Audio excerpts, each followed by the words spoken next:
Assalamualaikum warahmatullahi wabarakatuh. Hamdan syukran lillah wa salatu wassalamu ala rasulillah. La hawla wa la quwwata illa billah.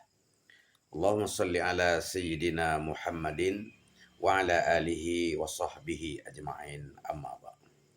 Saudara, pada malam ini saya ingin menyampaikan suatu pendapat daripada Sayyidina Ali radhiyallahu anhu. Beliau mengatakan ada 4 amal terberat. Jadi ada 4 amal terberat.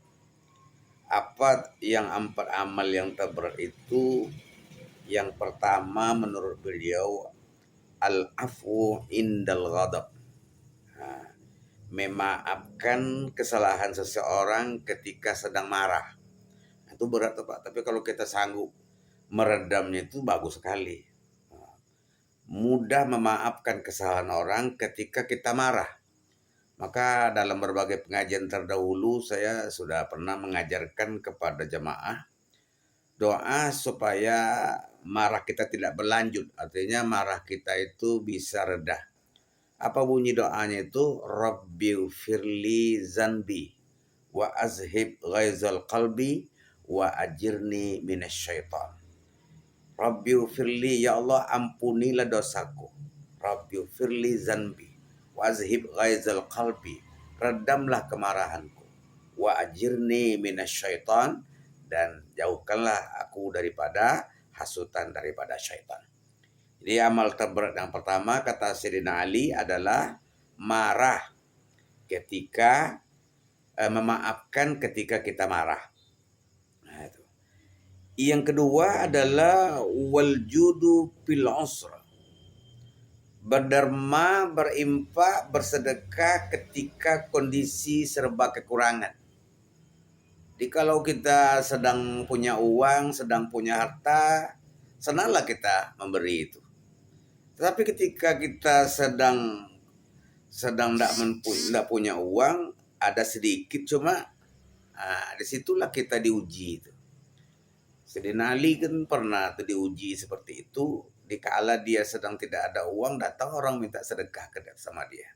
Dia kasih di uang yang sedikit itu, tapi Allah ganti dengan balasan yang berlipat-lipat. Nah itulah kadang-kadang yang kita susah mengamalkannya. Dikala kita sedang susah, datanglah orang minta sedekah sama kita. Kita tidak sanggup. Untuk saya aja gak cukup katanya. Mana pula lagi untuk kamu katanya. Itu. Maka yang kedua itu yang berat apa? Berderma, berimpak dikala kita sedang sulit. Kalau kita sedang mendapat, wajarlah Pak. Kalau kita sedang punya uang, kita bersedekah, kita memberi seseorang, wajar. Tetapi yang paling tinggi nilainya ketika kita dalam keadaan berkecukupan sedikit, cuma kita masih bisa menolong orang, masih bisa memberi orang. Itu yang kedua. Yang ketiga adalah wal-iffatu fil khalwah. Menjaga kesucian diri ketika sendirian. Kita kan kadang-kadang kalau kita sendiri-sendiri itu Pak, banyak asuhan setan tuh. Kita sendiri cuma di rumah. Rumah kita jauh pula dari rumah orang lain. Datanglah perempuan tamu ke rumah kita dalam keadaan sendirian itu. Orang tidak ada. Nah itu mudah terjadi, tergelincir kita tuh Pak. Tapi disitulah kita amal yang paling berat itu. Itulah yang dialami oleh Nabi Yusuf alaihissalam. Ketika dalam keadaan sendirian, datanglah Siti Zulaiha mengajak Nabi Yusuf untuk berbuat maksiat. Kata Nabi Yusuf, penjara lebih baik bagiku daripada godaan seorang wanita. Lulus dia.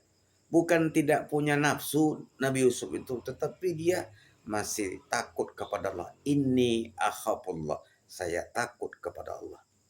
Nah, itulah kita meniru apa yang dilakukan oleh Nabi Yusuf. Dikala sendirian itu banyak godaan itu Pak. Dikala kita sendirian itu banyak godaan-godaan yang menimpa kita. Situlah diuji kita, mampukah kita menjaga kesucian diri kita di saat kita sendirian. Para pemirsa yang berbahagia, yang terakhir yang keempat, wa qaulul haq liman yakhafuhu au yarjuhu. Mengucapkan kebenaran kepada orang yang kita takuti. Pada orang-orang yang orang yang diharapkan maaf daripada pemberiannya itu. Artinya apa? Kita mengucapkan kebenaran di depan orang yang kita takuti. Ya, kulil haq walau kana murran. Katakan yang benar itu sekalipun pahit. Nah, disitulah sekarang kelemahan kita itu sekarang Bapak Ibu sekalian. Sulit kita, apalagi kalau kita berjumpa dengan sesuatu yang menakutkan. Katakanlah dari para pemimpin kita, aparat kita. Kita kadang-kadang tidak sanggup kita, Pak. Takut kita dengan resiko. Itulah yang dialami oleh Nabi Musa alaihissalam ketika akan berhadapan dengan Fir'aun. Nah, Nabi Musa itu berdua dengan Nabi Harun menghadap Fir'aun. Allah sampaikan kepada mereka berdua, ya, supaya apa? Faqula lahu qaulan layyina. Bercakaplah kamu kepada Fir'aun itu dengan apa? Qaulan layyina, dengan lemah lembut. Nah, itu perintah Allah itu kepada Nabi Musa. Kenapa? Dia menghadapi orang yang sangat ditakuti, yaitu Fir'aun. Kita dalam zaman sekarang ini kita sering juga berhadapan dengan orang-orang yang kita takuti, atasan kita, pimpinan kita, takut kita, ya, takut kita nanti dipindahkannya, kita takut kita akan di macam-macam itulah. Nah, mungkin kita takut kita karena dia sangat otoriter segala macam, itu yang terpikir oleh kita. Nah, tapi itu yang berat. Menyampaikan kebenaran. Kita tidak boleh diam, Pak. Kita tidak boleh diam dalam kondisi-kondisi yang seperti bertentangan dengan aturan Allah. Kita tidak boleh diam. Kita harus berani menegakkan kebenaran. Itulah yang kita alami sekarang ini. Banyak pembiaran, banyak orang diam-diam saja. Padahal sudah tidak tanggung-tanggung lagi yang kita alami, tapi kita tidak sanggup. Itu berat, memang berat.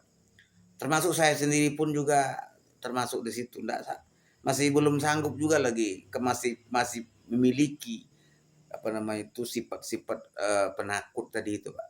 Ya, oleh karena itu 4 macam yang disampaikan oleh Sayyidina Ali itu dapat menjadi pembelajaran kepada kita.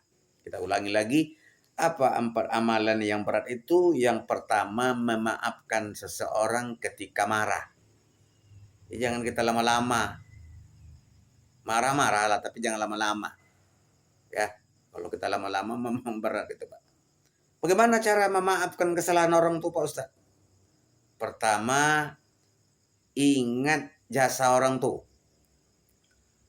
Sudah saya ingat jasa orang tuh, Pak Ustaz. Tidak ada jasanya. Iyalah. Yang kedua, ingat kita akan tua.